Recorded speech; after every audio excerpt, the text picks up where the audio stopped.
My family always had a strange definition of success. My cousin, the bank VP, was a star.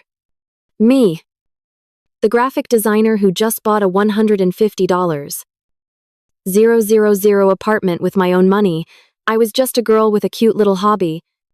They thought that gave them the right to exclude me from her wedding. They were about to learn just how powerful a hobby could be. This is a story about drawing a line in the sand. If you believe in standing up for yourself, make sure you're subscribed and hit that notification bell. The Saturday Morning Sun. A rare and brilliant thing in Portland. It was pouring through the floor-to-ceiling windows of my apartment, illuminating the open-plan living space in a way that always made me feel like I'd made it. The air smelled of dark roast coffee and the faint, clean scent of the oil paints I'd been experimenting with on a canvas in the corner. This was my sanctuary. My fortress of solitude built not of ice, but of hardwood floors, exposed brick, and the sheer force of my own will. I was sitting at my large oak drafting table, the morning light warming my back as my stylus glided across my tablet. A new branding package for a local artisan bakery was taking shape, and I was in that perfect state of flow where the work doesn't feel like work at all. It felt like breathing. Every piece of this life, from the vintage Turkish rug under my feet to the thriving monstera plant unfurling a new leaf by the window, was something I had earned. It was paid for by late nights, by rejected proposals, by the constant hustle of a freelance graphic designer. It was paid for by my cute little hobby. As my family, particularly my Aunt Karen, loved to call it. The thought used to sting, but now it was mostly a dull ache. A reminder of the chasm between the life I was living and the one they acknowledged for me. My phone buzzed softly on the smooth white countertop. I stretched, my back popping in a satisfying way, and ambled over to the kitchen island to refill my mug. It was probably just Liam, my partner, sending a picture of a dog he'd seen on his morning run. I smiled at the thought. But it wasn't Liam. It was an Instagram notification. A distant cousin had tagged me in a photo. Strange. I rarely interacted with that side of the family. I tapped the notification, a casual curiosity guiding my thumb. The app opened, and my world froze. The photo was a sun-drenched tableau of joy and celebration. It was set in Aunt Karen's meticulously landscaped backyard, a place I knew from countless stilted holiday gatherings. And in the center of it all was my cousin Chloe, glowing in a pristine white sundress, a bride-to-be sash draped over her shoulder. She was surrounded by a sea of smiling, laughing faces. My thumb swiped, almost of its own accord. A second photo. A third. A whole album. It was her bridal shower. The caption, full of sparkling heart emojis. Read. Showering our beautiful bride to be with all the love in the world. My breath caught in my throat. I began a slow, methodical scroll, my mind going into a strange, detached analytical mode. I started counting. There was my mother, her arm linked with Aunt Karen's, both of them beaming. There were my aunts, my uncles, cousins I hadn't seen in years. There were Chloe's friends, of course, but there were also my family's friends. People who had watched me grow up. 34 people. I counted them twice just to be sure. I zoomed in on a wide shot of the group, my eyes scanning the periphery. And there, sitting in a shaded corner but undeniably present, was my 92-year-old great-aunt Judith, her walker parked neatly beside her chair. Everyone, every single person who constituted the family was there. Everyone. Except for me. The details swam before my eyes, each one a tiny, exquisitely painful needle.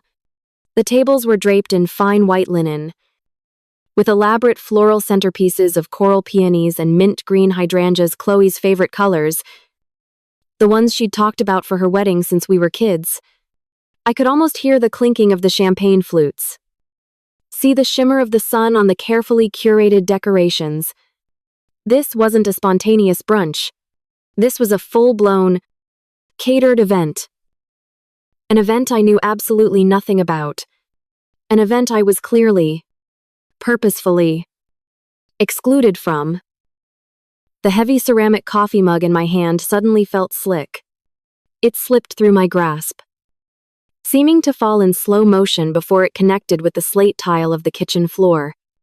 The sound, when it came, was a violent, echoing crack that ripped through the quiet morning. Shards of white porcelain skittered across the dark floor, and hot coffee splashed across my bare feet. But I didn't feel a thing. I was numb, staring at the screen, a glacial coldness spreading from my chest outwards, chilling me to the bone. This wasn't an accident. This wasn't someone forgetting to add me to an email chain. This was a meticulously planned execution of my place in the family. My mind, in a desperate attempt to make sense of the cruelty, violently dragged me back, 6 months to last Thanksgiving. The memory, sharp and unwelcome, played out behind my eyes. The dining room at my parents' house had been suffocatingly warm, filled with the obligatory cheer that always felt thin and brittle. Aunt Karen, as always, was holding court at the head of the table, her voice rising above the din. A vice president, she had declared, raising her wine glass in a toast to Chloe. Can you all believe it, our Chloe? A VP at the bank before she's even 30, now that is a real, respectable career. We are just so monumentally proud of her. The table erupted in polite applause. Chloe blushed. A perfect picture of modest success? Later, during a lull in the conversation, I had tried to share my own news. I'd been bursting with it for weeks. I actually have some exciting news, too, I'd said, trying to keep my voice light. I finally closed on my own place, à Conde downtown. Aunt Karen had looked at me over the rim of her glasses. Oh, that's nice. Dear, your father helped you with the down payment, I assume. No. Actually, I'd said, a surge of pride making me sit up straighter. I saved for it myself. A $150,000 down payment. A thick, awkward silence fell over the table. I saw my mother shift uncomfortably. My father suddenly became intensely interested in a spot on his wine glass. It was Aunt Karen who broke the silence. A soft, pitying laugh escaping her lips. Oh, Bethany, it's just wonderful that your little art hobby allows you to play house like that. So sweet. Little art hobby. The phrase landed like a stone in my gut. My hobby was a registered business that had netted 6 figures the previous year. My hobby had just secured me a major asset in one of the country's hottest real estate markets. I looked to my parents, my eyes pleading with them to say something, to defend me, to acknowledge my accomplishment. They said nothing. My dad cleared his throat and asked someone to pass the gravy. My mom just gave me a tiny, pained shake of her head that clearly meant, don't make a scene. I had been erased then. 2. My success minimized to nothing in the face of Chloe's more respectable path. Back in my kitchen, surrounded by the ruins of my morning coffee, the memory felt less like a sting and more like a diagnosis of a long-festering disease. My hands were trembling, but I managed to navigate to my mother's contact. I needed to hear her voice. I needed her to tell me this was all a terrible misunderstanding. She answered on the 3rd ring. Her voice, a practiced melody of maternal concern. Bethany. Honey. What a surprise. Is everything okay? I swallowed the lump in my throat. Hi. Mom. I just saw some pictures online. From Chloe's bridal shower. It looked like a beautiful party. The silence that followed was a confession. It was long and heavy and filled with 1,000 excuses she was scrambling to formulate. Finally, she let out a long, theatrical sigh. Oh, honey, she said, her voice dropping into a softer, more patronizing tone. Listen, it wasn't my decision. Your Aunt Karen was handling everything. And she just felt, well, you know how you can be a little intense. And you have a tendency to make things about yourself. She just wanted a simple, peaceful day for Chloe. Without any drama. Drama. There it was again. The word they used to silence me. To invalidate me. To paint me as the villain in a story where I was just trying to exist. My own mother. Delivering the verdict as if it were the weather report. Drama. I repeated. My voice flat and devoid of emotion. Right. I hung up before she could offer any more placating lies. The calm that had settled over me was eerie. The pain was still there. A great, gaping wound. But now it was surrounded by a wall of ice. I scrolled through my contacts until I found the name Aunt Karen. I pressed call. She answered almost instantly, her tone sharp and annoyed, as if I were an unwelcome telemarketer. Bethany, I'm a little busy. I'm sure you are, I said, my voice as cold as I felt. I won't take much of your time. I just have one question. Why wasn't I invited to the shower? There was no hesitation in her reply. No attempt to soften the blow. Just pure, unadulterated cruelty. Because it was Chloe's day, she said. Her voice like chipping ice. It was a happy occasion. And frankly, we all just wanted a pleasant day. It was better that you weren't there. She hung up. I stood there for a long time. The dead-end tone buzzing softly in my ear. We all just wanted a pleasant day. The words echoed in my head. It wasn't just her. It was a consensus. A family decision. The next morning, as I was sweeping up the last of the ceramic shards, my phone lit up with a notification from the Miller Family Fun group chat, a place usually reserved for birthday wishes and bad memes. It was a message from Aunt Karen. Everyone remember the flowers for the wedding on Saturday. So glad we didn't invite Bethany. Much less drama this way. My blood ran cold. It was a mistake. She'd meant to send it to a different, smaller group. My fingers flew across the screen, moving with a desperate instinct I didn't know I possessed. Volume down. Power button. The screen flashed. Screenshot captured. Not a second later, the message vanished. Replaced by the faint gray text, this message was deleted. But it was too late. I had it. I opened my photo gallery and stared at the image. Her words, glowing in a sterile blue bubble, were undeniable. This wasn't just a feeling of being disliked. This was a conspiracy. And I was holding the evidence right in the palm of my hand.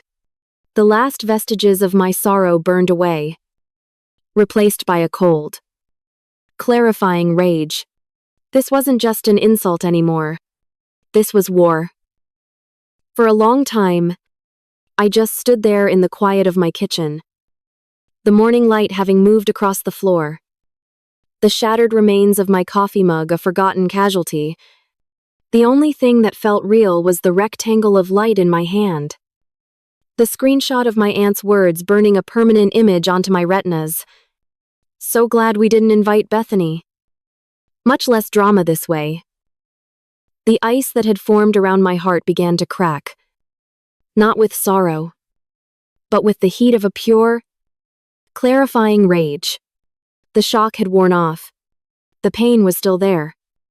A deep, resonant hum beneath the surface. But now it had a purpose. It was fuel. Without another thought, I grabbed my keys from the hook by the door, slipped on a pair of sneakers, and walked out of my apartment. I didn't know what I was going to say, but I knew I had to see my mother's face when she said it. The drive to my parents' suburban home was a blur. The familiar streets of Portland, the bridges spanning the Willamette, the quirky storefronts, it all passed by my window like a movie I wasn't watching. My hands were gripping the steering wheel so tightly my knuckles were white. My mind was a storm of 1,000 cutting remarks and 1,000 wounded questions. I pulled into their driveway and parked behind my father's sensible sedan. The house looked exactly as it always did, perfectly manicured lawn. A welcoming wreath on the door. A picture of suburban tranquility that felt like a profound lie. I didn't knock. I used the key they'd given me years ago and walked straight in. My mother was in the living room, sorting through a pile of mail. She looked up, startled.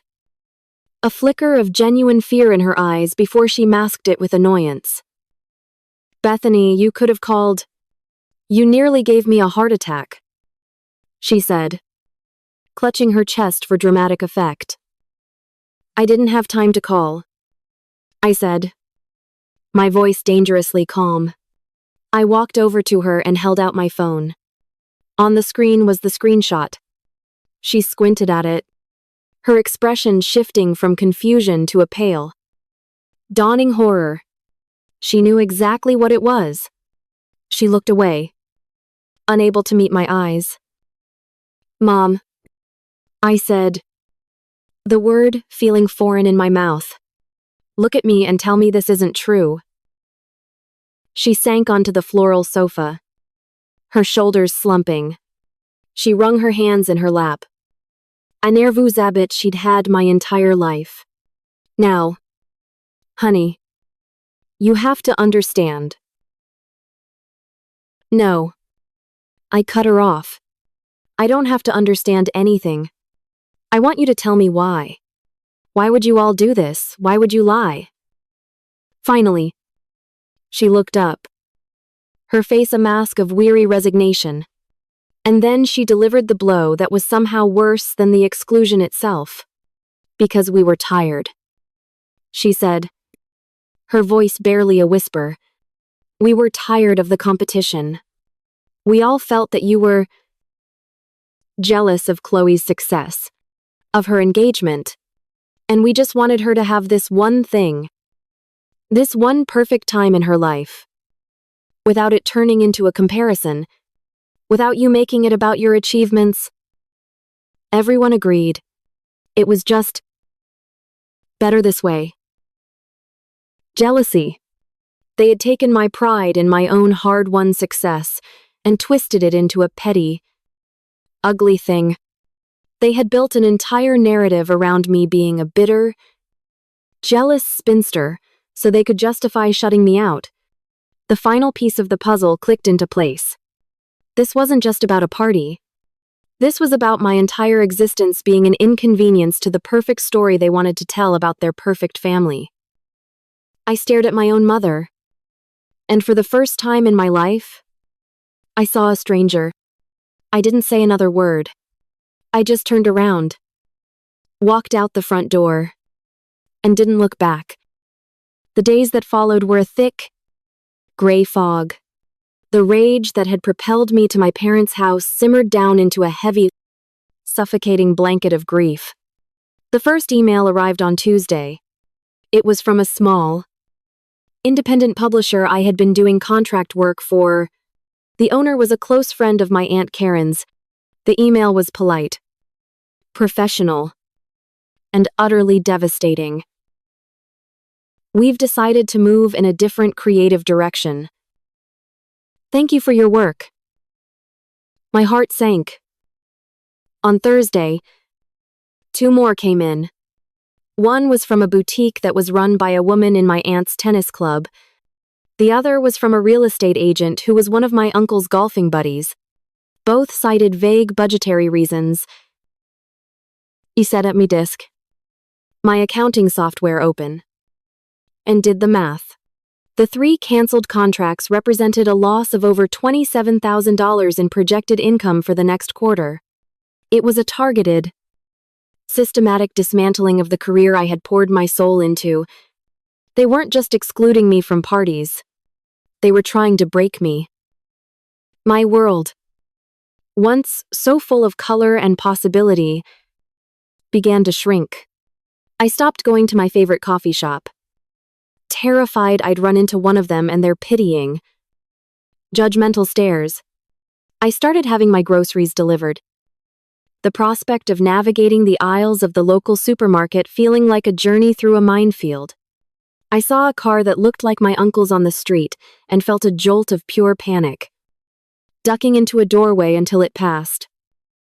My beautiful apartment, my symbol of independence, started to feel like a gilded cage. I was a prisoner in the life I had built. One afternoon, wandering aimlessly through a bookstore downtown, one of the few anonymous places I felt I could still go, I found myself in the stationery aisle. My hand drifted over a simple, leather-bound journal. It was dark green, with thick, creamy pages. On impulse, I bought it. That night, sitting at my kitchen island with a glass of wine, I opened it to the first page. With a black ink pen, I began to write. I wrote down everything. The conversation at Thanksgiving, the exact words my mother had used on the phone, the text from Aunt Karen, the canceled contracts. I wrote down how it felt to be gaslit by my own family, how they had made me question my own reality. It wasn't for revenge. It was for my sanity. It was proof. It was my story. And I wouldn't let them take that from me. 2. A week after the disastrous visit to my parents' house, I finally broke. I was staring at another rejection email. This one from a potential client who suddenly went cold after an enthusiastic first meeting. And I just started to cry. Deep, ragged sobs that shook my entire body. I picked up my phone and called the only person I knew would understand, Maya. She was at my door in under 30 minutes. A bag of takeout from my favorite Thai place in one hand and a bottle of ridiculously expensive wine in the other. She didn't say a word. She just wrapped me in a hug. And I fell apart in her arms. When I finally composed myself, I told her everything. My voice horsey. I showed her the screenshot. I showed her the journal. Its pages now filled with my spidery, angry scrawl. Maya listened intently, her expression growing darker with every word I spoke. When I was finished, she took a long sip of wine and looked at me, her eyes blazing. To hell with them, Beth, she said, her voice vibrating with a ferocity that startled me. To hell with every single one of them. They are weak, toxic people who are threatened by your light. You are going to burn this whole pity party down. But listen to me. We're not going to get even. We're going to get ahead. Her words were like a splash of cold water. How I whispered. They're ruining my business. I'm afraid to leave my own apartment. You fight back, she said, leaning forward, but not on their terms. Don't engage with their ugliness. You create something beautiful. You channel all of this righteous anger, into your work, into your life. Stop mourning the family you wish you had and start celebrating the life you're actually building. Throw a party. A better one. The idea, At first, seemed insane, but as she talked, a tiny flicker of something I hadn't felt in weeks ignited inside me. Hope. That evening, when Liam came home from work, I told him about Maya's idea. He listened patiently, his hand gently rubbing my back as I recounted the conversation. He had been my rock through all of this. A quiet, steady presence in the storm. A party sounds exhausting, I admitted. Then don't make it a party, he said softly, turning to face me. Make it ours. For years, we've talked about not wanting a big, traditional wedding. We've talked about doing something small. Something that was just for us. What if this is it? What if we do it now, a commitment ceremony? Just us. And the few people who actually, truly love and support us. We celebrate us. Bethany, we let that be our answer. His words settled over me. A profound sense of rightness. This wouldn't be a screw you party. It would be an act of love. An act of creation in the face of destruction. We spent the next hour talking. The ideas flowing. The excitement building. It would be small. Intimate. And designed down to the last detail by me. It would be everything their world was not authentic. Heartfelt. And real. A few days later, he said at me disk. A calendar for the next few months spread out before me. I was looking for the perfect date. And then I saw it. A Saturday in late spring. Circled in bright red ink from months ago. Chloe's wedding. My finger traced the circle. A slow, defiant smile spread across my face for the first time in what felt like a lifetime. I picked up a pen and drew a firm, deliberate circle around the exact same date. Liam walked in, placing a cup of tea on my desk. He saw what I was doing. Are you sure about this? He asked. His voice gentle, but his eyes searching mine. It's a statement. I looked up at him. The flicker of hope Maya had ignited now a steady flame. Yes, I said, my voice clear and strong. I am sure. My happiness isn't going to wait in line anymore. A sense of peace. Of profound, liberating control. Washed over me. For the first time, I felt like I was back in the driver's seat of my own life. The feeling lasted for exactly 10 minutes. Then, my phone, sitting silently on the corner of my desk, began to ring. I glanced at the screen. The name that flashed there made my blood run cold. Aunt Karen. The name on the screen, Aunt Karen, glowed with an almost malevolent intensity. For a heartbeat, the old, familiar fear clenched its fist around my stomach. The conditioned instinct to placate, to smooth things over, to make myself smaller, screamed at me to ignore the call. But then I looked at Liam, who was standing beside me. His expression a calm, solid wall of support. I saw the calendar on my desk. The date circled with my own defiant ink. The fear was still there. But for the first time, my resolve was stronger. I took a deep breath, let it out slowly, and tapped the green icon. I put the call on speakerphone. Before I could even say hello, her voice, shrill and laced with a panicked fury, erupted from the phone. Bethany, what in God's name do you think you are doing? I have just heard the most ridiculous rumor. And you are going to tell me right now that it isn't true. I leaned against my desk, my own voice surprisingly steady. Hello, Aunt Karen. I'm not sure what rumor you've heard. Don't you play coy with me? She shrieked, her voice cracking with indignation. A party? You're planning a party on the same day as Chloe's wedding. How dare you, after everything we've done for you? You choose to pull a selfish, attention-seeking stunt like this to try and ruin your cousin's special day. Liam squeezed my hand, a silent anchor in the storm of her accusations. I let her rant. Let the poison spill out. She called me ungrateful. She called me a troublemaker.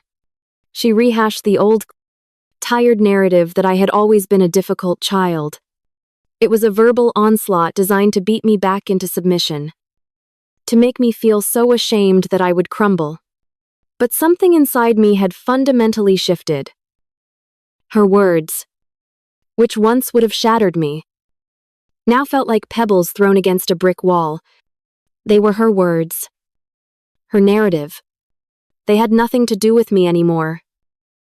When she finally paused to take a breath, I spoke, my tone even and completely devoid of the emotion she was trying so desperately to provoke. This has nothing to do with Chloe. I said simply, Liam and I are holding a small ceremony to celebrate our commitment to each other. It is a personal event, for us and for our closest friends. The date was chosen for our own reasons. Your reasons, she scoffed, her voice dripping with disbelief. You are deliberately trying to sabotage your cousin. You are forcing people to choose. This is the most manipulative, spiteful thing you have ever done. This was it. The moment to draw the line, not in the sand, but in concrete.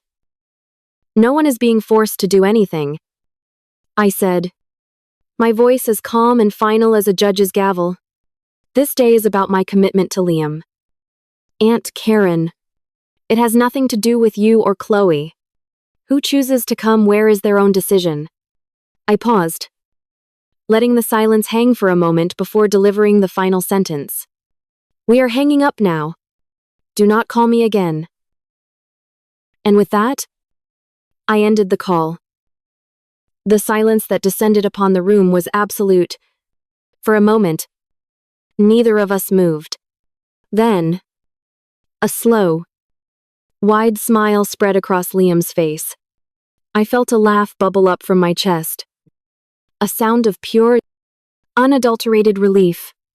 It wasn't a laugh of mockery, but of liberation. The spell was broken. The hold she had over me was gone. I had faced the dragon and walked away unscathed. In the weeks that followed, I poured every ounce of my energy, every bit of the pain and anger and frustration, into creating our day. It became my therapy. It became my art. The first thing we did was find a venue.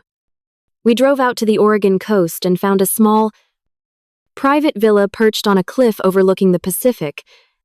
The air was thick with the scent of salt and pine, and the only sound was the rhythmic crash of the waves below. It was a place of peace, a world away from the stifling suburban drama of my family. Then came the designs. I sat at my desk for hours, not with the pressure of a client deadline, but with the joy of pure creation. I designed our invitations myself. I didn't use a template.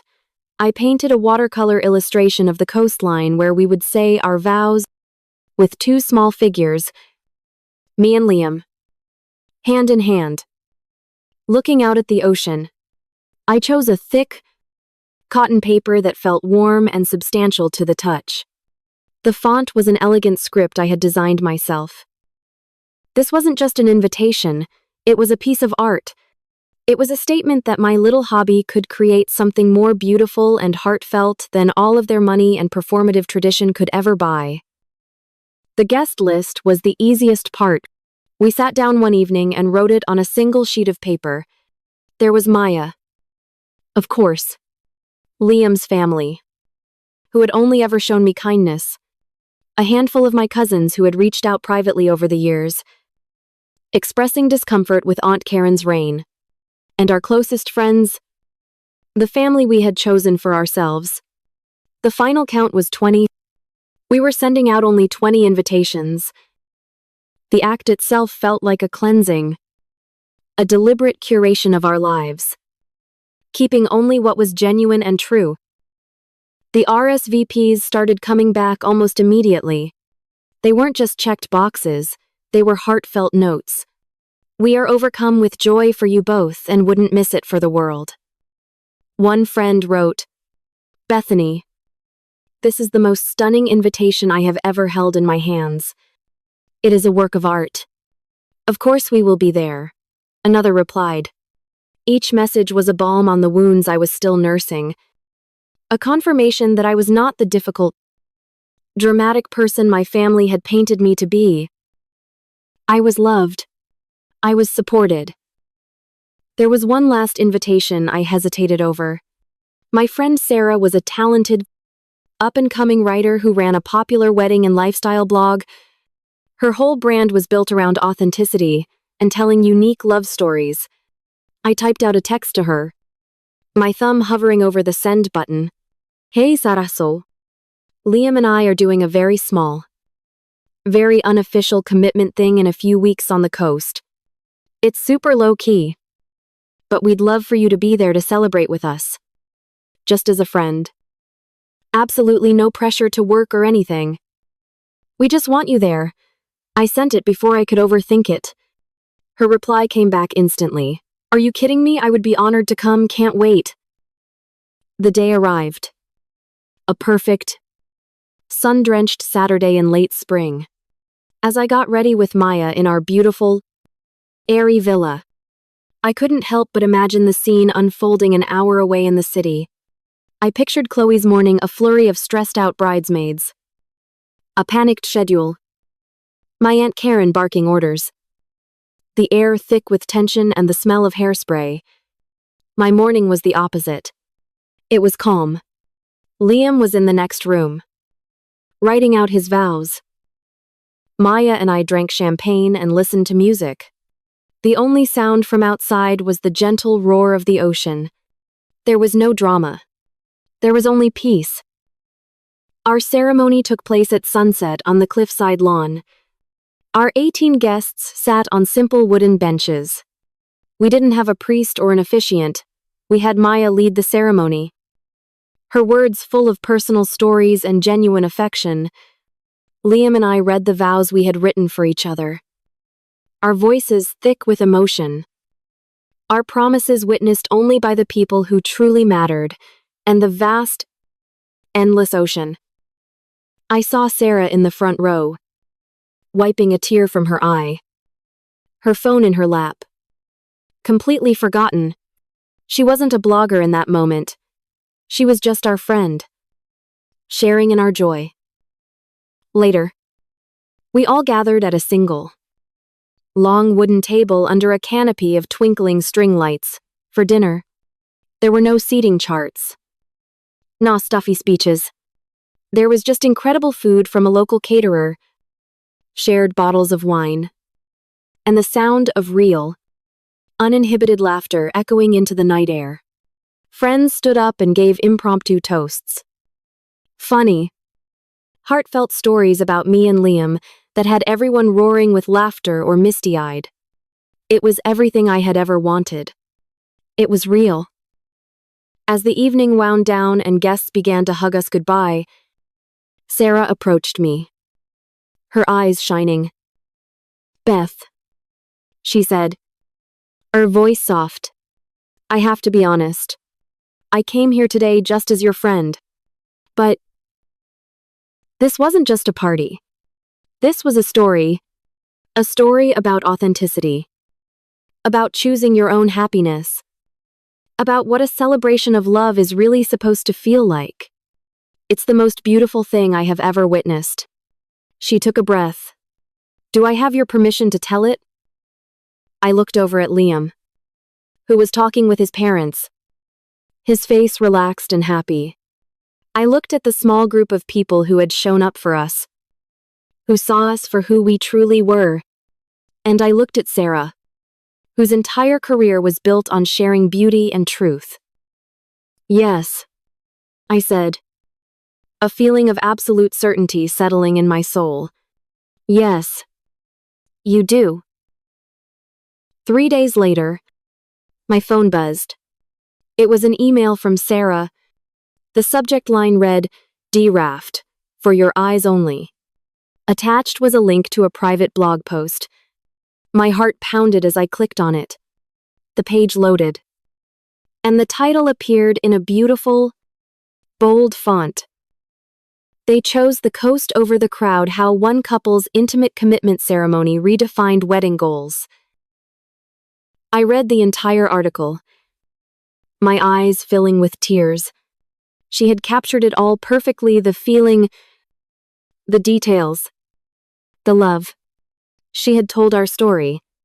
At the bottom of the email, she had written, "Let me know if you want any changes. It will only go live with your final approval." I took a deep breath, my finger hovering over the reply button. This was the point of no return. This was the moment the pebble, dropped into the water, would finally send out its ripples. I thought of my aunt's venom, my mother's weakness, my family's casual cruelty, and I typed back 2 simple words. It's perfect. Go for it. Chắc chắn rồi. Nối tiếp liền mạch từ khoảnh khắc Bethany đồng ý cho đăng bài blog. Đây là chương 4. Chương cuối cùng của câu chuyện. Được viết với chiều sâu cảm xúc và độ dài theo yêu cầu. The morning after I sent the approval email to Sarah, I woke up with a strange mix of anxiety and anticipation. I made my coffee and sat at my kitchen island, the same spot where my world had shattered just weeks before, and waited. Around 9 a.m., my phone buzzed with a text from Sarah. "It's live. Brace yourself." It contained a link. My thumb trembled slightly as I tapped it. The page loading with what felt like excruciating slowness. And there it was. My life. My love. My quiet act of defiance. Packaged beautifully for the world to see. For the first hour, I just watched the numbers. 10 likes. 50. 100. Then, a larger blog with a massive following shared it on their Facebook page. And the floodgates opened.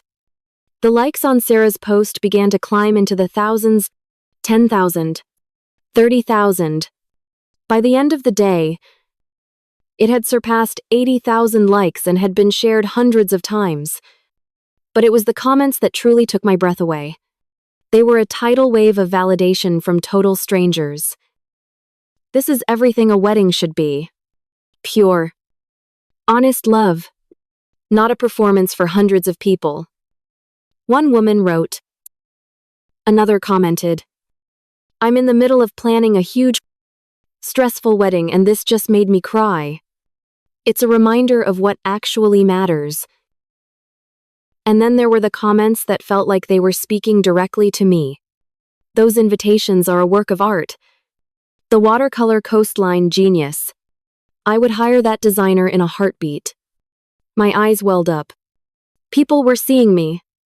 They were seeing my work. My soul. And they were calling it beautiful. For every dismissive remark from Aunt Karen, for every time my parents had looked away, here were thousands of voices telling me I was on the right path. The professional fallout from my family's smear campaign had been swift and brutal.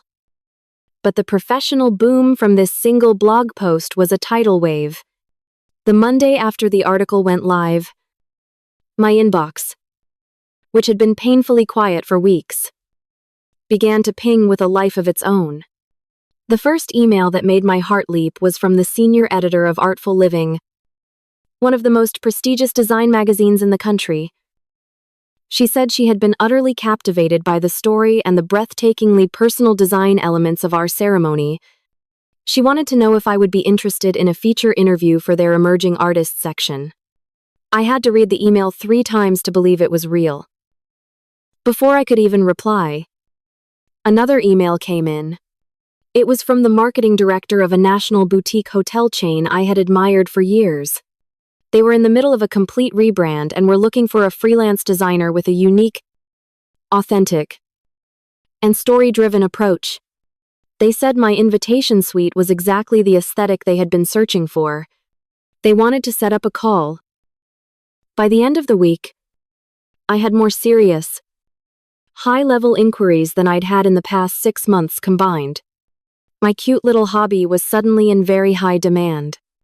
The $27,000 I had lost felt like a distant memory. A small price to pay for the freedom I was now experiencing.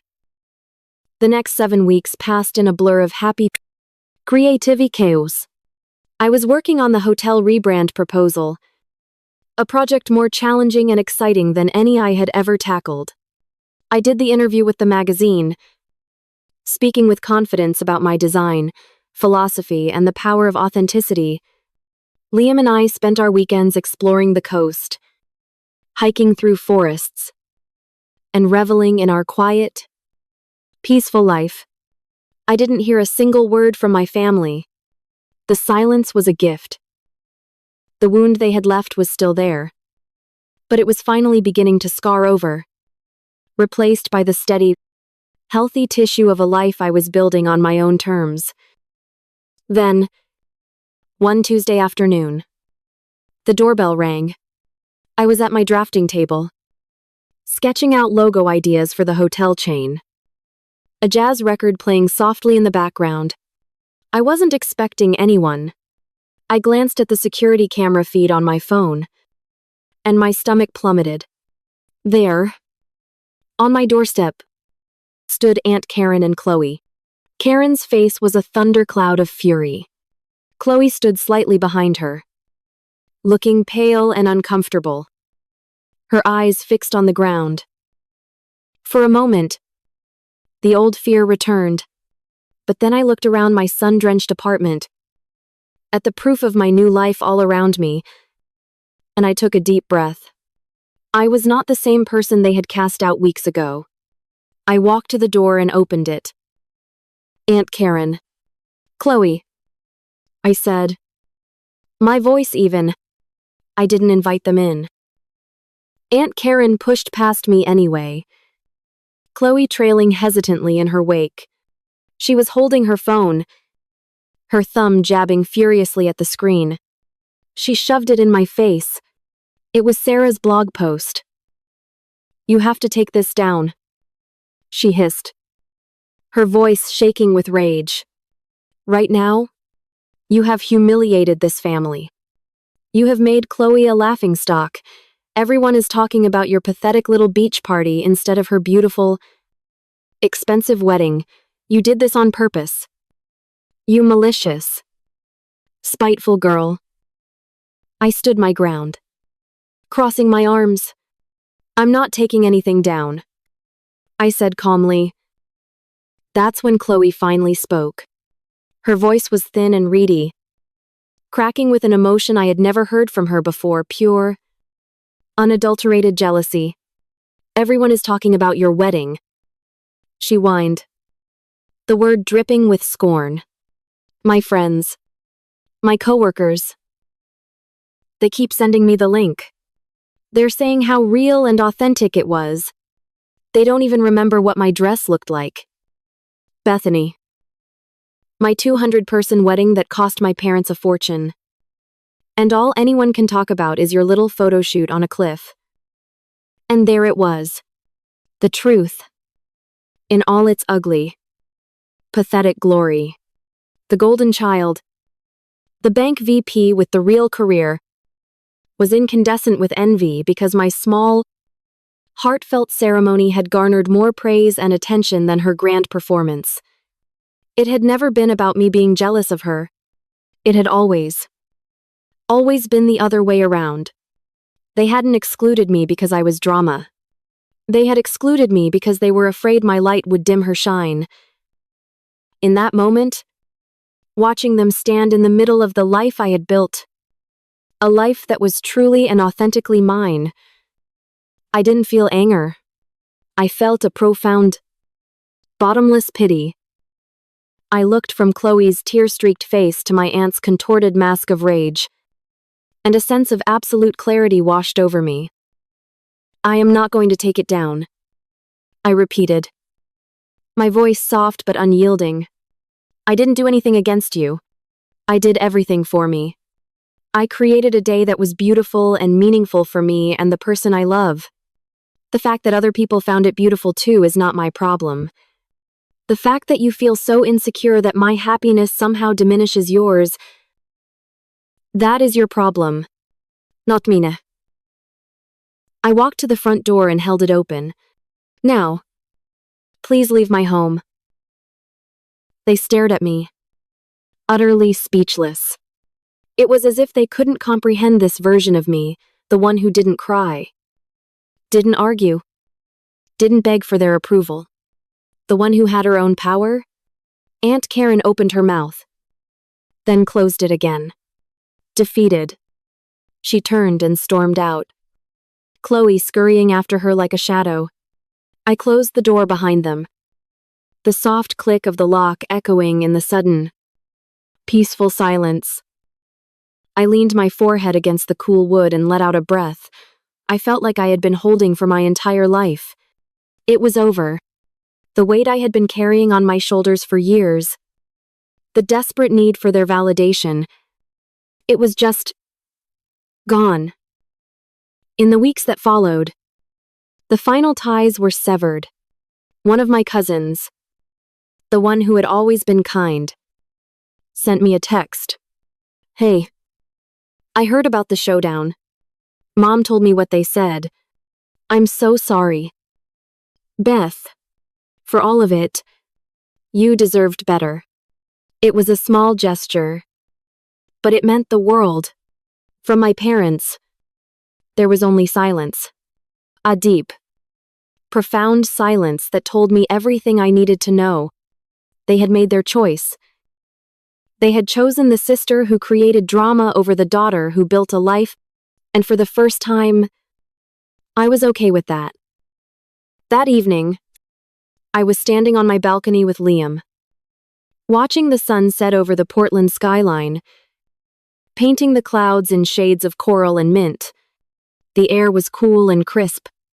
My phone buzzed in my pocket. It was an email. The subject line read contract signed, the Grandview Hotel rebrand. I smiled. A real, genuine smile that reached my eyes.